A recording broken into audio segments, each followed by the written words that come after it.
네, 우리 그 이전 시간에 문제풀이 시작을 했죠. 문제풀이가 이론할 때하고 좀 다르죠, 느낌이 문제 풀 때는. 그러나 이론 내용을요, 잘 적용을 해야 돼요. 적용만 잘 하시면은, 그러니까 문제 푸는, 그러니까 이래서 이제 문제 푸는 게 중요한 것이죠.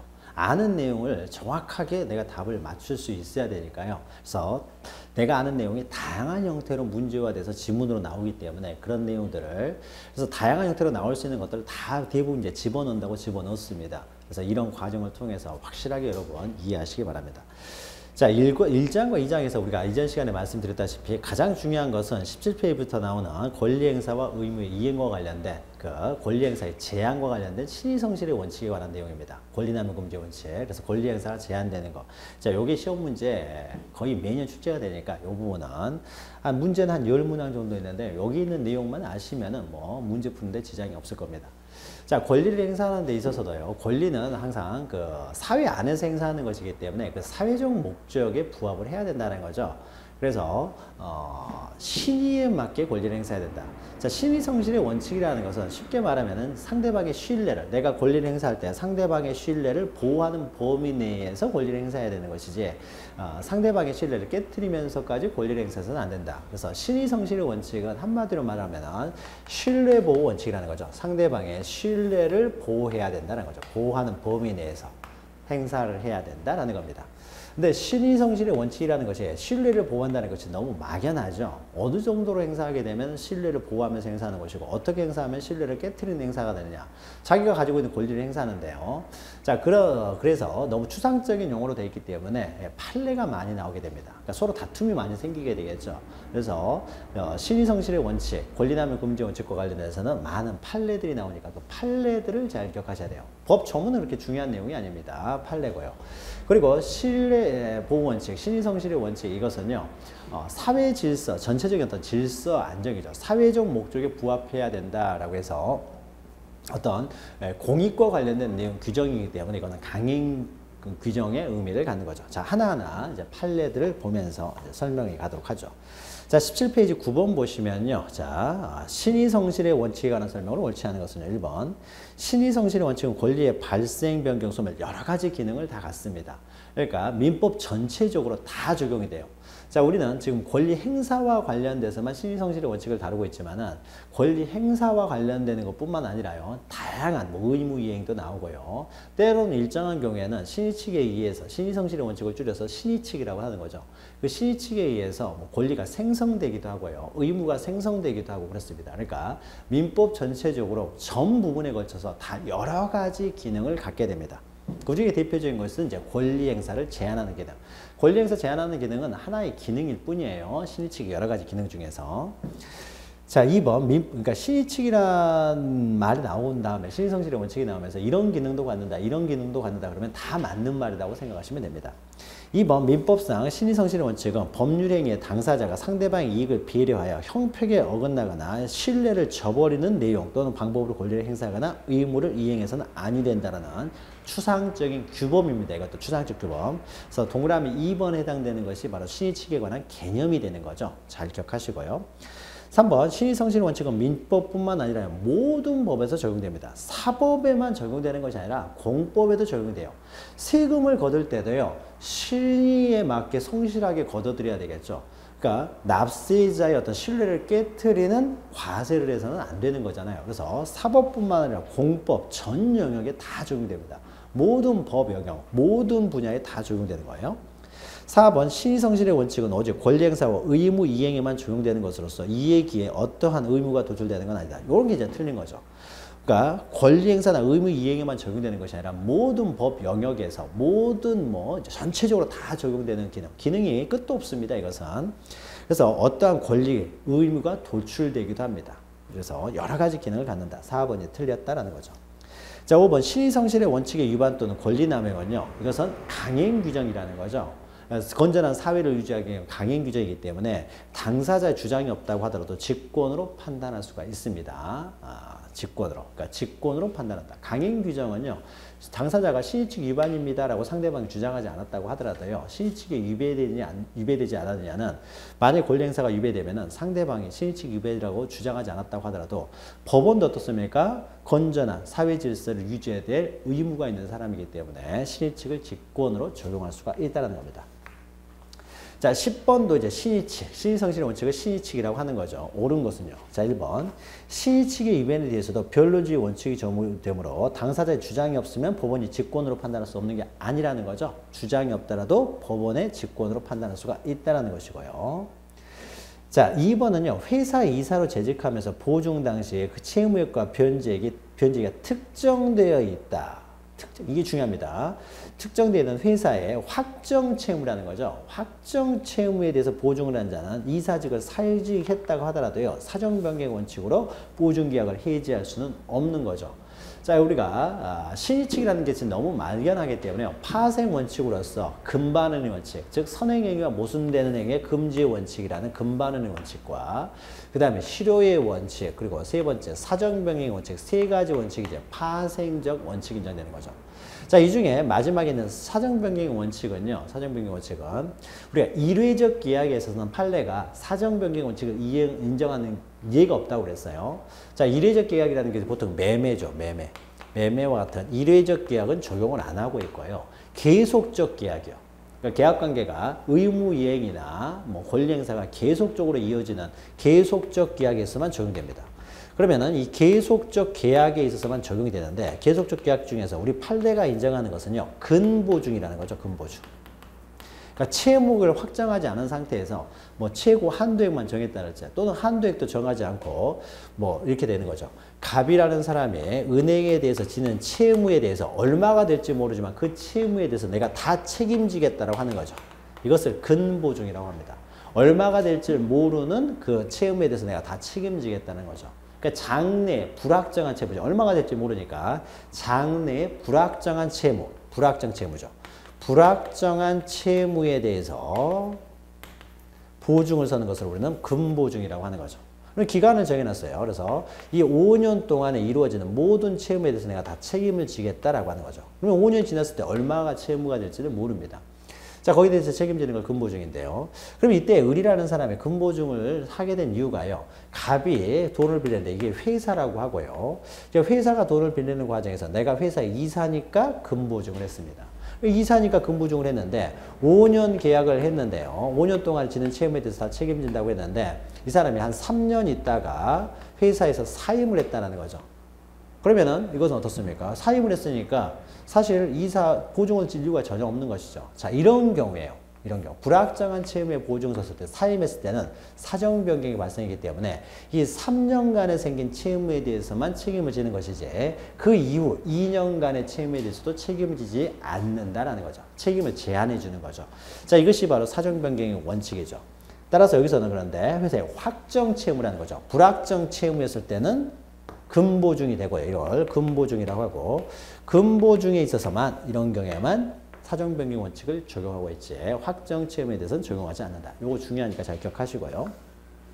3번 법정 대리인의 동의 없이 신용 구매 계약을 체결한 미성년자가 사후에 법정 대리인의 동의 없음을 사유로 들어 이를 취소하는 것은 신의칙에 반하지 않는다. 자, 신의칙이라고 하는 것은요. 이것도 강행 규정입니다. 그러나 이것은 추상적 강행 규정이라는 거죠. 그래서 이 추상적 강행 규정과요. 구체적 강행 규정, 이게 개별적 강행 규정이죠. 신의칙은 추상적 강행 규정이고 추상적 규범으로서 강행 규정이고 그 다음에 구체적 강행 규정이 있는 거죠. 우리 민법 읽다 보면 구체적 강행 규정이 있습니다. 행위 능력에 관한 규정들은 강행 규정이라는 거죠. 그럼 이런 구체적 강행 규정과 추상적 강행 규정이 서로 충돌을 하는 경우가 있다는 거죠. 그래서 신의칙을 적용하게 되면 자, 여기서 있죠. 자, 신용 구매 동의 없이 신용 구매 계약을 체결한 사람이 이제 나는 취소하지 않겠다라고 하면서 미성년자는 취소권이 있는 거죠. 취소권이 있음에도 불구하고 취소하지 않겠다고 하면서 계약을 하고 난 다음에 그리고 나서 어떻습니까? 이 사람이 나중에 나 취소하겠다라고 하게 되면은 선행행위와 모순되는 행위를 하는 거죠. 그러면 선행행위와 모순되는 행위를 하기 때문에 너는 신의칙 위반이 되기 때문에 취소할 수 없다. 취소할 수 없다라고 해버리면은요. 원래 우리 민법 5조에서는 미성자의 법률행위는 미성자를 보호하기 위해서 취소할 수 있다라고 규정해 놨잖아요. 그래서 만약에 신의치기 적용이 돼서 취소할 수 없다라고 하게 되면 민법의 강행 규정, 취소할 수 있다라는 강행 규정이 침해가 되는 거죠. 그럼 이때 두 강행 규정이 충돌할 때 어떤 걸 우선할 것이냐? 이때는 구체적 강행 규정이 우선된다는 거죠. 따라서 이때는 취소할 수 있다는 거죠. 그래서 강행 규정을 위반한 사람이 스스로 강행 규정에 무효를 주장하는 것, 이런 것들은 어떻습니까? 인정이 된다는 거죠. 이럴 때는 신의치기 적용되지 않는다라는 거죠. 신의치기 적용되지 않는다. 구체적 강행 규정을 인정하기 위해서죠. 이런 경우에도 만약에 취소를 못 해버리면 신의치기 적용돼가지고 개별적 강행 규정, 구체적 강행 규정이 있어봤자 의미가 없기 때문이죠. 반하지 않는다. 그래서 3번이 맞는 내용이죠. 자, 4번 국가는 국민을 보호할 의무가 있기 때문에 소멸시효가 완성되더라도 국가가 이를 주장하는 것은 신의치기에 반한다. 자, 국민이 국가에 대해서 갖는 권리도요, 소멸시효가 적용이 됩니다. 그래서 내가 국가에 대해서 조세를 원래 2억을 내야 되는데 5억을 냈어요. 그러면 3억에 대해서 다시 반환을 청구할 수 있는 거죠. 반환을 청구할 수 있는데 반환 청구를 일정한 기간 동안 청구를 행사하지 않았어요. 그럼 이것도 소멸되는 겁니다. 그래서 국민의 국가에 대한 그 청구권도요, 소멸시효가 걸립니다. 소멸시효. 그래서 소멸시효를 주장할 수가 있어요. 신의치기에 반하는 건 아닙니다. 그러니까 국가에 대한 권리도 빨리빨리 행사하라는 거죠. 5번 사정변경의 해제권을 취득하는 사정변경의 해제권을 취득하는 당사자의 책임 있는 사유로 생긴 경우에는요, 사정변경을 이유로 해제할 수가 없죠. 그래서 당사자의 이 사정변경이 책임 없는 사유로 이루어져야 되는 거죠. 그래서 사정변경 원칙이 적용되기 위해서는 계약의 기초가 되었던 사정, 그러니까 기초가 되었던 사정이 변경돼야 됩니다. 기초가 되지 않았던 사정이 변경됐을 경우에는요, 이런 경우에는 뭐 계약하고 상관이 없는 거죠. 그래서 기초가 되었던 사정이 그 당사자의 책임 없는 사유로 변경이 이루어져야 되는 거죠. 이 발생했을 때만 사정 변경을 이유로 해지할 수가 있다라는 거죠. 자, 3번만 옳은 내용이죠. 자, 11번은요. 신의치기도 옳지 않은 판례들입니다. 다 판례들이에요. 자, 1번 보시면 신의치기는 법률행위 당사자로서 형평에 어긋나거나 신뢰를 버리는 내용 또는 방법으로 권리를 행사하거나 의무를 이행해서는 아니 된다는 추상적 규범. 우리 앞에서 했던 내용이죠. 자, 2번 신의치기에 관한 규정은 강행 규정이다. 앞에서 했죠. 따라서 직권으로 판단할 수 있는 것이고요. 3번 강행 규정을 위반한 행위를 한 사람이 스스로 무효를 주장하는 것. 스스로 무효를 주장하는 것은 이것은 신의치기 적용이 되지 않는다. 다시 말해서 주장할 수가 있다는 거죠. 강행 규정을 위반해서 무효인 행위를요. 무효인 행위를 신의칙상 그러면은 무효를 주장하지 못하게 되면은 유효가 돼 버린다는 거죠. 강행 규정에 의해서 이것은 무효다라고 했는데 신의치기 적용돼서 유효가 돼버리면 안 된다는 거죠. 따라서 이 말 자주 나옵니다. 3번 강행 규정을 위반한 자가 스스로 그 무효를 주장하는 것은 가능하다. 신의치기에 반하지 않는다. 이 말 자주 나오니까 기억하시고요. 자, 4번 권리 행사로 권리자가 얻는 이익보다 상대방에 있는 이익이 현저하게 크다는 사정만으로 권리남용이 인정된다. 자, 우리가 권리남용하고 신의치기에 위반하게 되면 그 효과가 권리남용이 되는 거죠. 그럼 권리남용이 되기 위해서는요, 그 권리행사가 사회적 목적에 반해된다. 즉, 권리행사를 통해서 얻고자 하는 이득과 그 침해되는 이익 간의 현저한, 침해되는 손해와 현저한 차이가 있어야 되는 것이 첫 번째 요건이 되고요. 두 번째로 어떻습니까? 그 권리행사가 오로지 상대방을 해하려는 의사, 주관적 의사가 필요한 것이죠. 그래서 객관적인 어떤 현저한 차이가 있다는 이유만으로는 권리남용이 해당되지 않고요. 주관적 요건도 필요하다는 거죠. 자, 그러나 우리 판례가 이 주관적 요건은 필요하다는 전제에서 보고, 그러나 이 주관적 요건은 엄격하게 해석하는 것은 아니고요. 객관적 요건에서 주관적 요건을 이제 추인할 수가 있다는 거죠. 현저한 차이가 있으면은 주관적 요건도 있다라고 이제 추인할 수가 있고요. 또는 일정한 경우요. 뭐 어음 할인해가지고 40% 이 판례 기억하시라고 했죠. 이런 경우에는 주관적 요건이 필요 없다고 본 판례도 있긴 합니다. 그러나 원칙은요, 주관적 요건을 요구하고 있는 것이 원칙이에요. 4번이 틀렸죠. 자, 5번 본인을 상속한 무권대리인이 무권대리 행위를 주장하는 것은 신의치기에 반한다. 본인을 상속한 무권대리인. 자, 무권대리인이 무권대리를 하고 나서 본인이 사망해서 본인을 상속하니까 이제 본인의 지위에서 무권대리를 주장해서 무효를 주장하는 것. 자, 이런 것들은 신의치기에 반한다. 모순 행위가 되는 거죠. 그래서 이런 것들은 신의치기에 반한다. 4번만 틀렸죠. 자, 12번은요, 신의치과 관련돼서 이제 옳은 것은요. 자, 1번. 자, 병원은 입원 환자의 휴대폰 등의 도난을 방지하기에 필요한 적절한 조치를 강구할 신의성실의 원칙상의 보호 의무가 있다라는 거죠. 보호 의무. 그래서 이제 보호 의무. 그러니까 우리가 신의 측상, 그러니까 권리 행사만 제한되는 것이 아니라 때로는 신의 측에서 의무가 발생하기도 합니다. 그러면은 의무, 신의 측에서 발생되는 의무로 두 가지가 있었죠. 우리가 책에서 배웠죠. 그래서 신의 측상 보호 의무, 보호 의무라는 것이 있고요. 또는 어떻습니까? 신의 측상 고지 의무라는 게 있었죠. 고지 의무. 그래서 병원하고 환자와 계약은 뭐 치료 계약만 했습니다. 치료 계약만 했고요. 뭐 이렇게 휴대폰을 잃어버렸을 때 책임을 지지 않겠다. 그러니까 휴대폰을 병원에서 보호해 줘야 될 의무, 환자의 휴대폰을 보호해 줘야 될 의무, 이런 것들은 계약서상에 나타나지 않습니다. 않는다고 하더라도요. 어떻습니까? 병원이라는 것이 병원의 관리하에 있기 때문에요. 병원은 환자의 소지품도 보호해줘야 될 의무가 있다는 거죠. 상식적으로 의무가 있다. 그래서 신의 측에 의해서 보호 의무가 인정되는 거죠. 또 하나 있었죠. 숙박업자 같은 경우에는 거기서 투숙하고 있는 사람의 만약 불이 난다든지 했을 때요. 이 사람 안전하게 대피시켜줘야 될 보호 의무가 있다. 우리가 숙박업자, 모텔, 호텔 이렇게 계약해서 들어갈 때요. 그냥 숙박에 대한 계약만 하지 그런 것까지 계약에 집어넣지는 않았다고 하더라도 상식적으로 보호 의무가 있다라는 것이. 또 고지 의무와 관련돼서 이런 게 있었죠. 만약에 고지를 하였더라면 계약을 체결하지 않았을 것이라고 인정됐을 경우에는 또 상식적으로 고지 의무가 있다. 고지 의무와 관련된 판례에서는 이런 게 있었죠. 뭐 인근에 분양 계약을 함에 있어서 쓰레기 매립장이 있다든지 아니면 공동묘지가 있다든지요. 이런 경우에는 알았으면 계약을 그 가격으로 하지 않았을 거 아니에요. 따라서 고지를 하지 않음으로써 상식적으로 고지를 해야 되는데 고지를 하지 않음으로써 어떻습니까? 뭐 쓰레기 매립자랄지 공동묘지가 없는 것처럼 어떻습니까? 기망을 한 거죠. 즉 침묵에 의해서 기망을 한 것이 되겠죠. 그래서 고지 의무가 있다. 고지 의무를 위반해 가지고 고지하지 않으면 이것은 침묵에 의한 부작에 의한 또 기망에 의가 되는 거죠. 그래서 이런 것도 고지 의무도 상식적으로 이런 건 고지해야 되는 건 아니냐. 그래서 신의성실의 원칙이라는 것은 상식 이렇게 해석하면 된다는 거죠. 그래서 보호 의무가 있죠. 2번 채무자의 소멸시효에 기한 항변권 행사에는 신의성실의 원칙이 적용되지 않는다. 자, 신의성실의 원칙은요 다 적용돼요.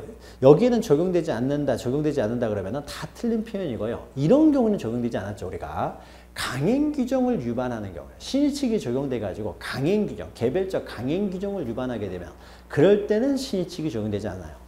그 위에는 넓게 다 적용이 됩니다. 그래서 소멸시효에 대한 항변권, 소멸시효에 대한 항변권 행사에서도요 신의성실 원칙이 적용이 됩니다. 그러니까 이렇게 되겠죠. 소멸시효 항변권은 갑이 을에게 1억 원의 채권이 있는데요. 1억 원의 채권이 있는데 시효가 완성됐어요. 시효가 완성됐다는 거죠. 근데 시효가 완성됐는데 이 사람이 소멸시효를 그 전에 어떠냐면요. 시효를 원용하지 않을 것처럼 행동을 했어요. 그러니까 갑이라는 사람이 재판상 청구를 하지 않은 거죠. 그러니까 10년이 지나면은 시효가 완성되는데 갑이 을에게 재판상 행사를 하려고 했어요. 그러면 시효가 중단됐을 거 아니에요? 그러면 돈을 받을 수가 있었는데 을이 시효를 원용하지 않을 것처럼 행동을 합니다. 그러니까 이 사람이 시효를 중단시키지 않았어요.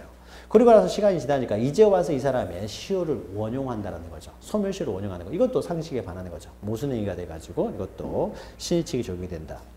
3번 누가 많이 했던 거죠. 강행법규를 위반한 자가 스스로 그 무효를 주장하는 것은 신의칙에 반하지 않는다. 요거 잘 기억하시면 됩니다. 그리고는요 나머지는 신의칙은 다 적용된다고 보시면 돼요. 4번요 송전선이 토지위를 통과하고 신의칙에 반하지 않는다. 그래서 3번은 틀린 것이죠. 자, 4번 송전선이 토지를 통과하고 있다는 점을 알면서 그 토지를 시가대로 취득한 자의 송전선 철거 청구는 신의성실의 원칙에 반하거나 권리남용으로서 허용될 수가 없다라고 하는데요. 자, 토지를 통과하고 있다는 점을 알면서 그 토지를 시가대로 취득을 했다는 거죠. 시가대로 취득했다는 것은요. 그러니까 송전선의 철거를 전제로 하고 취득한 것이죠. 그러니까 원래 남의 토지에 송전선을 설치할 때는요. 허락을 받는다든지 대가를 지급하고 송전선을 설치를 했어야 되는데 사실 무단으로 설치를 한 것이죠. 그러니까 무단으로 설치했기 때문에 이것은 철거해야 되는 거예요. 그래서 철거될 것을 전제로 해서 이 사람은 시가대로 산 사람입니다. 알았지만은요. 이건 당연히 철거돼야 될 송전선이기 때문에. 그리고 나서요. 시가대로 산 다음에 송전선 철거를 합니다. 이건 얼마든지 할 수 있어요. 그래서 이건 시가대로 취득을 했기 때문입니다. 철거를 전제로 해서 시가대로 취득했다는 거죠. 따라서 나중에요. 철거를 청구할 수 있어요. 송전선 자체가 무단으로 설치된 것이라면 당연히 철거를 청구할 수 있습니다. 5번요. 미성년자가 법정 대리인의 동의 없이 신용구매 계약을 체결한 후 동의 없음을 이유로 취소를 하는 것. 이건 신의성실의 원칙에 반하지 않는다는 거죠. 이건 강행규정 위반한 자가 그 위반을 스스로 주장하는 것이 되겠죠. 미성년자를 보호하기 위한 미성년자의 취소권. 이것은 강행규정이기 때문이죠. 5번만 맞죠. 자, 13번도요. 위배되는 것을 모두 고른 것은 자 보죠. 기억. 취득 시효 완성 후에 그 사실을 모르고 토지에 대해서 어떠한 권리도 주장하지 않기로 했다고 후에 시효 주장을 하는 것. 이걸 신의칙에 반합니다. 사실을요. 모르고 취득 시효 완성에 그 사실을 모르고 취득 시효가 됐다는 사실을 모르고 취득했다고 하더라도요. 완성 후에 모르고 그 토지에 대해서 어떠한 권리도 주장하지 않기로 했다가 이제 와서 주장하는 것. 시효 주장을 하는 것은 주장하지 않기로 했잖아요. 그러니까 모르고 취득했다고 하더라도 마찬가지입니다. 모르고 취득했다고 하더라도 시효를 주장하지 않기로 했다가 이제 주장하는 것은 신의칙에 반한다라는 거죠. 그러니까 알고 취득했던 모르고 취득했던 이건 중요한 게 아니라는 거죠. 안 하기로 했잖아요. 안 하기로 했죠. 자, 니은 상속인 중 1인이 피상속인 생존 시에 피상속에 대해서 상속을 포기하기로 약정했습니다. 이것도 기억해야 되겠죠. 그래서 우리가 신의칙에 해당하지 않는 것, 신의칙 위반이 아닌 판례들, 우리가 기본서 할 때 모아서 공부하셨죠. 그래서 신의칙 위반이 아닌 판례들, 요거 잘 기억하셔야 돼요. 또 권리남용 금지 원칙에 있어서도 권리남용 금지 원칙이 위배되지 않는 판례들, 요 판례들 특히 기억하셔야 되는데, 자, 상속인이요. 상속인, 피상속인 생존 시에 상속을 포기했습니다. 자, 상속이라는 것은요, 피상속인이 이제 사망하는 사람이 되겠죠. 상속권이라는 것은요, 사망을 해야 권리가 발생하는 겁니다. 그러니까 아직 피상속인이 생존 시에는요, 상속권이 없기 때문에요, 포기라는 개념이 생길 수가 없습니다. 그러니까 포기할 수 없는 걸 포기해봤자 포기의 효과가 전혀 발생하지 않아요.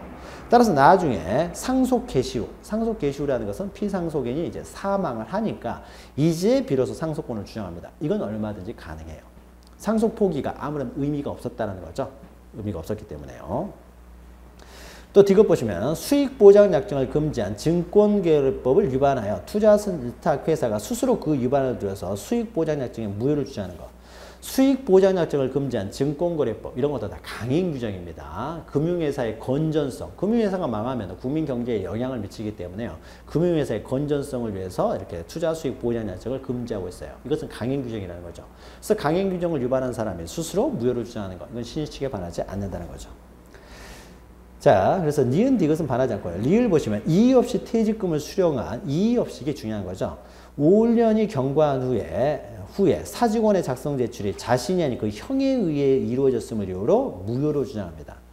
자, 그러면은 이 사람은 이의 없이 퇴직금을 수령했다는 건 뭐겠습니까? 그러니까 만약에 그 사직이 잘못됐다라고 했을 때는요, 다툴 수 있었잖아요. 그렇죠? 이건 잘못된 거 다툴 수 있었는데 다투지 않고 퇴직금을 이의 없이 수령했다. 이게 중요한 거죠.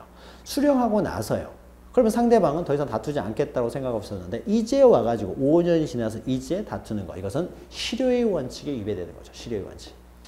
그래서 권리를 행사해 주셨어요. 다툴 수가 있었음에도 불구하고 다투지 않았습니다. 그러니까 상대방 입장에서 더 이상 다투지 않을 것이다 라고 신뢰를 했는데 이제 와서 다투는 거. 이건 할 수가 없다는 거죠. 그래서 무효를 주장하는 얘기. 이건 신의칙에 반하는 거죠. 그래서 기억, 리얼이 신의칙에 반하는 거죠.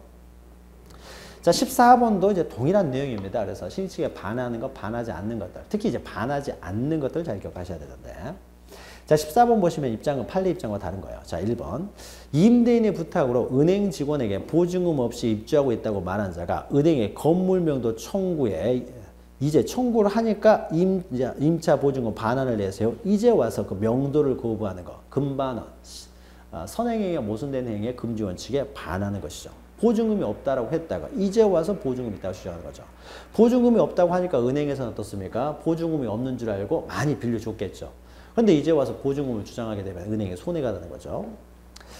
또 2번요. 2번도 자주 나오는 겁니다. 시험 문제 자주 나오는 인용되는 거예요. 투자거래 계약에, 투기거래 계약에 효력 발생을 금지하는 국토이용관리법. 자, 국토이용관리법인데요. 이것은 옛날 판례라 이제 국토이용관리법인데 사실은 이제 명칭이 바뀌었죠. 이것은 현재는 이제 국토이용관리법이라고 하지 않고 국토의 계획 및 이용에 관한 법률이라고 합니다. 예, 과거 판례를 그대로 쓰다 보니까 이렇게 되는데 국토의 계획 및 이용에 관한 법률이죠. 이용에 관한 법률이에요. 관한 법률이라는 게 있어요. 국토의 계획 및 이용에 관한 법률은 국토를 이제 효율적으로 이용하기 위해서요. 투기 거래를 억제하기 위해서 일정한 투기 과열 지역 같은 경우에는요. 토지 거래를 할 때 토지 거래를 허가를 받도록 하고 있습니다. 그래서 토지 거래 허가 제도를 두고 있어요. 자, 토지거래 허가제도는요. 허가제도는 투기 억제이기 때문에 공익적 측면이 강하죠. 따라서 토지거래 허가제는 이건 강행 규정이 됩니다. 자, 그러면은 강행 규정을 위반하여 소유권 이전 등기를 격려한 매도인이 이 법 위반을 이유로요. 강행 규정 위반했으니까 무효가 되겠죠. 무효를 주장하는 행위. 이것은 신의칙에 반하지 않는다. 강행 규정을 위반한 사람이 스스로 무효는 얼마든지 주장할 수 있다는 거죠. 국토이용관리법이라는 것은 이제 국토의 계획 및 이용에 관한 법률. 지금의 이제 시험 문제가 나오면 이렇게 이제 정확한 표현이 나오겠죠. 이건 과거 판례에서 이렇게 나온 거고요. 3번 근로자가, 그러니까 중요한 것은 이제 토지거래 허가라는 겁니다. 자, 그 다음에 3번 근로자가 의원 면직되로부터 12년 그 의원 면직 처분의 무효임을 안 때로부터 2년 4개월이 제기한 후에 흐른 후에 이제 와서 근로자 지위 확인 소를 청구하는 거, 이거 안 받아준다는 거죠. 그래서 근로관계 소송에서 실효의 원칙은 주로 이제 근로관계 소송에서 많이 나오는데요. 근로관계 소송에서요 실효의 원칙이 대부분 적용해가지고요 받아주는 경우가 거의 없습니다. 그래서 근로관계 소송 나오면은 다 신의칙 원칙에 의해서 다 안 받아줬다, 안 받아줬다는 거죠. 그래서 허용할 수 없다라고 대부분 판례가 나온다라고 기억하시면 되고요. 4번 소지 소유자가 그 점유자에 대해서 부당이득 청구권을 부당이득 반환 청구권을 장기간 행사하지 아니하였다고 해서 부당이득 반환 청구권이 실효의 원칙에서 소멸된다고 보지는 않았습니다. 요 판례 기억하시라고 했죠. 그러니까 갑이 소유하고 있는 것을요 을이라는 사람이 무단으로 점유해서 장기간 점유하고 있습니다. 자, 그럼 갑은 을한테 부당이득 반환 청구를 하고 할 수가 있는데 지금 당장 청구하지 않았다라고 해서요. 이 사람은 보호할 필요 없죠. 무단 점유자를 이렇게 강하게 보호할 필요는 없는 것이죠. 따라서 갑은 언제든지 을에게 부당이득 반환 청구를 행사할 수가 있습니다. 이것을 뭐 실효의 원칙에 따라서 소멸되는 건 아니다라는 겁니다. 장기간 부당이득 반환 청구를 행사하지 않았다고 하더라도 자 4번 같은 거 잘 기억하시기 바라고요. 자 5번 매매계약 체결 후 9년이 지나고 시가가 올랐다는 사정만으로 계약을 해제할 만한 사정 변경이 있다고 볼 수는 없다. 자 이걸 기억하시죠. 여기만 보시면 되겠죠. 매매계약과 같은 이례적 계약은요 사정 변경 원칙이 인정되지 않는다라는 것이죠. 사정 변경 원칙을 인정한 판례는 딱 하나예요. 금보증, 즉 계속적 보증에서만 인정을 했다라는 거죠. 그래서 사정 변경 원칙을 인정하지 않았습니다. 자, 15번을 보죠. 15번. 자, 신의칙에 대한 설명으로 이제 옳은 것은요. 자, 1번. 자, 법원은 당사자 주장이 없어도 신의칙을 적용할 수 있다라는 거죠. 자, 그리고 2번. 우리 앞에서 했죠. 분양에서는 아파트 단지 인근에 쓰레기 매립장이 건설된 예정이라는 사실을 알았더라도 어떻습니까? 알았다면은 신의칙상 고지 의무가 있다라는 것이죠. 알려줘야 돼요. 만약 알았더라면 분양계약을 하지 않았을 것이라고 인정되는 경우죠. 이럴 때는 고지 의무, 신의칙상 고지 의무가 부당한다는 거죠. 근데 고지 의무를 이행하지 않았을 때는 부작위죠. 아무것도 하지 않은 행위가 부작위에 의해서 기망행위가 된다는 거죠. 자, 3번 지방자치단체로부터 매수한 토지가 공공공지에 편입되어 매수인이 주관적으로 의도한 건축이 불가능하게 되었다라면 이것은 해지할 만한 사정변경에 해당된다. 자, 우리가 사정변경이라고 인정되기 위해서는요. 일단 엄청난 가격 차이가 있어야 돼요. 시가적인 차이라든지. 그러니까 주관적, 이게 중요한 거죠. 주관적인 불가능, 어떤 주관적인 이유는요. 사정변경이라고 보지 않습니다. 우리가 사정변경 원칙에 의해서 실제로 판례가 인정하는 것은 계속적 계약뿐만 인정하고 있는데 일단 그 전제로서요. 일단 사정변경 원칙이 적용될 수 있으려면은 객관적으로 현저한 사정변경이 생겨야 되는 것이 주관적 사정변경을 가지고는 사정변경 원칙이 적용되지 않는다는 거죠.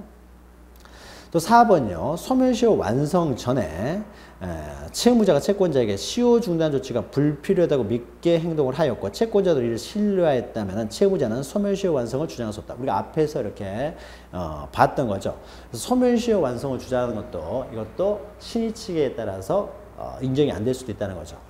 그러니까 시효 중단하려고 했는데 갚을 것처럼 시효 원용을 안 할 것처럼 하기 때문에 중단 조치를 하지 않았다는 거죠. 재판상 청구를 안 했는데 이제 와서 소멸시효 완성을 주장하는 것은 신의측 위반이 된다. 비슷한 내용 우리가 앞에서 했던 것이죠. 그러니까 이렇게 말이 약간씩 바뀌어서 나오더라도 여러분도 맞출 수 있어야 됩니다. 그러니까 4번만 맞고 지금 다 틀리고 있는 거죠. 자, 5번이요. 근로자가 장기간 무단결근으로 해고가 됐습니다. 이렇게 근로자가 해고돼서요. 해고 무효화기소송 이런 거 나오면요. 다 실효의 원칙에서 다 안 받아줬다라고 생각하시면 돼요. 신의칙이 적용됐다는 거죠. 자, 공탁된 퇴직금을 조건 없이 수령했어요. 이의 없이 수령했다는 거죠. 그리고 나서 나중에 그 해고 무효를 다투는 거. 이건 신의칙상, 즉 실효의 원칙상 받아주지 않는다라는 거죠. 신의칙에 반하는 것이죠. 반한다라고 볼 수 있는 거죠. 자, 4번만 맞고 다 틀리고요. 16번은 사정변경 원칙에 관한 설명으로 옳은 것은요. 자, 1번. 민법에는 사정변경 원칙에 입각한 일반 규정과 개별 규정이 없다. 자, 일반 규정은 없습니다. 사정변경의 원칙에 대해서는요. 그냥 신의측의 파생 원칙이에요. 그래서 신의성실의 원칙에 대해서는 법의 규정이 있죠. 신의성실의 원칙은 민법 2조의 규정이 되어 있습니다. 그리고 민법 2조에 신의성실의 원칙만 규정되어 있지 따로 금반원의 원칙, 실효의 원칙, 또 사정변경 원칙이 따로 규정되어 있지는 않아요. 이 민법 2조의 규정을 가지고 어떻습니까? 파생해서 이론적으로 인정되는 겁니다. 이것은. 그래서 일반 규정은 가지고 있지는 않고요. 그러나 신의성실의 원칙에 입각하는 이제 개별 규정들은 많이 있습니다. 개별 규정들은. 그래서 개별 규정들은 많이 존재하고 있어요. 그래서 우리가 앞에서 했던 이런 게 있겠죠. 대표적인 것이 이제 사정변경 원칙. 사정변경 원칙을 입법화되지는 않지만은 우리가 앞에서 그 형성권 이야기할 때요. 전세금 뭐 증감 청구권이랄지, 차임 증감 청구권이요. 전세금이 지금 처음에 전세 들어갈 때 전세금이 지금 시세가 안 맞다는 거죠. 또는 월세를 정해놨는데 이게 시세가 안 맞습니다. 그러면은 뭐 지료, 토지를 사용하는 대가가요. 처음에 계약을 했을 때하고 지금 시세가 안 맞습니다. 그러면 이렇게 증감 청구를 할 수가 있어요. 증액을 청구한다든지 아니면 감액을 청구할 수 있는데 이것이 처음에 설정했던 그 차임, 전세금, 지류와 현실하고 안 맞기 때문에요. 사정변경이 생겼다는 거죠. 그래서 사정변경을 이유로 증액이랄지 감액을 청구할 수 있어요. 자, 그러면 이런 것들은요. 사정변경 원칙을 명문으로 규정하고 있지는 않지만 사정변경 원칙을 이유로 해서 만들어낸 이제 개별 규정이라고 볼 수가 있는 거죠. 그래서 사정변경 원칙을 직접적으로 규정하고 있는 일반 규정은 없지만 개별 규정들은 존재합니다. 개별 규정들은. 자, 2번은요. 계약 당사자 일방의 책임 있는 사유로 인해 현저한 사정 변경이 초래된 경우에 그 당사자는 해지할 수 없죠. 자, 사정 변경 원칙을 이유로 해지하려면요. 사정에 그 계약의 기초가 되는 사정에 객관적으로 변경이 돼야 되고요. 객관적으로. 그 다음에 그 사정 변경에 그 당사자에게 책임 없는 사유로 이루어져야 되죠. 책임 없는 사유로. 책임 있는 사유니까 해지할 수가 없고요. 3번 사정 변경으로 인한 계약 해지에서 사정이라 하면 계약의 기초가 되었던 계약의 기초가 돼야 돼요. 기초가 되지 않았던 사정은 사정 변경이 안 됩니다. 기초가 되었던 객관적인 사정이라는 거죠. 객관적인 사정.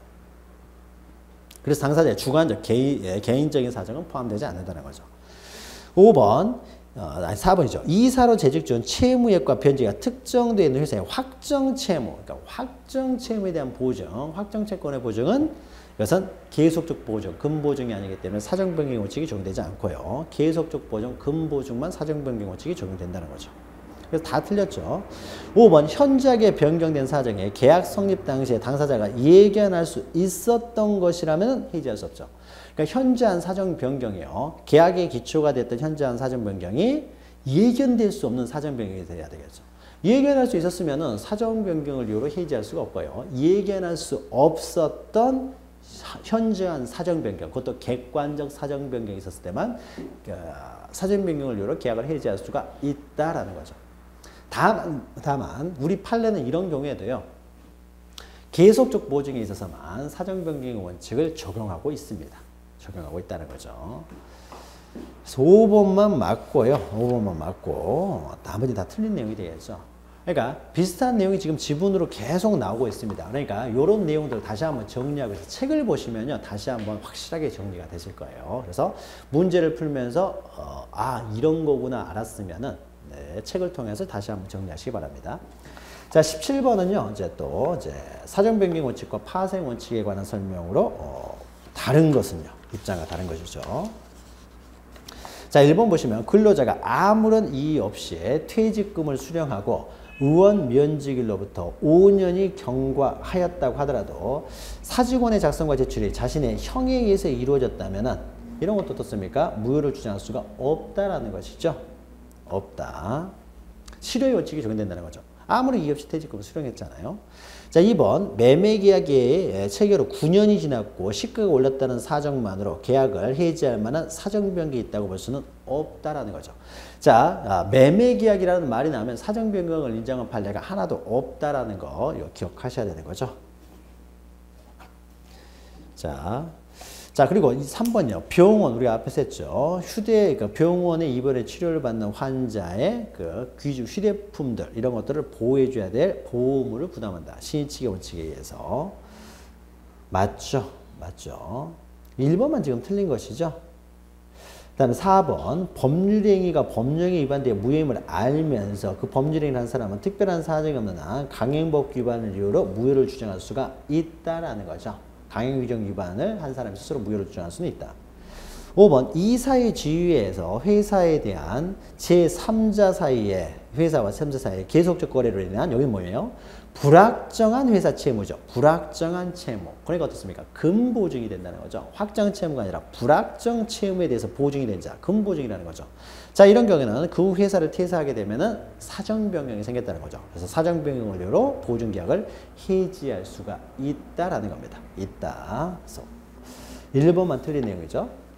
자, 그리고 18번 이제 권리남용에 관한 내용인데요. 자, 1번 보시면은 자, 권리자가 법령에 위배되어 무효임을 알면서도 법률행위를 한 후 강행법 위반을 이유로 그 법률행위를 무효로 주장했다면 원칙적으로 이것은 권리남용에 해당되지가 않는다라는 거죠. 권리남용과 신의성실의 원칙은 동일한 원칙이다라고 생각하시면 됩니다. 비슷한 원칙이에요. 2번 권리자의 권리행사에 대해서 상대방이 권리남용을 주장하지 않는다면 법원은 이를 직권으로 판단할 수가 있다라는 거죠. 권리남용을 주장하지 않아도 직권으로 판단할 수가 있습니다. 이건 강행규정이니까요. 3번 당사자 간의 합의로 권리남용 금지 원칙의 적용을 배제하기로 하는 특약 허용되지 않죠. 이건 임의 규정이 아니죠. 강행 규정이기 때문에요. 당사자 간의 약정에 배제 특약이 안 되죠. 임의 규정은 안 따라도 되기 때문에 배제 특약이 가능하고요. 4번 채무자가 소멸시효에 기한 항변권을 행사하는 경우에 권리남용 원칙의 지배를 받을 수가 있는 거죠. 권리남용 금지 원칙도요. 신의특허와 마찬가지로 폭넓게 적용이 됩니다. 그리고 5번 권리남용을 이유로 그 권리 자체가 박탈되는 경우는 없다. 권리남용 금지 원칙은요. 권리가 남용되기 때문에 그 행사를 제한하는 것이지 권리 자체를 박탈하는 건 아닙니다. 그러나 우리 법에서 예외적으로 법에서 특별히 규정이 있으면요. 그러니까 대표적인 게 친권 같은 경우. 친권을 남용하면요. 가족법상에서 친권 박탈 제도는 가지고 있습니다. 그래서 친권을 남용하면 친권을 박탈할 수 있다는 이런 특별한 규정을 가지고 있었을 때는 권리가 박탈될 수도 있습니다. 자, 그래서 옳은 것은 이제 3번만 옳은 것이 되는 거죠. 자, 우리가 이제 시험 문제를 이제 서론, 여기까지가 거의 서론이라고 볼 수가 있는 거죠. 1장과 2장이 큰 서론이 되는데요.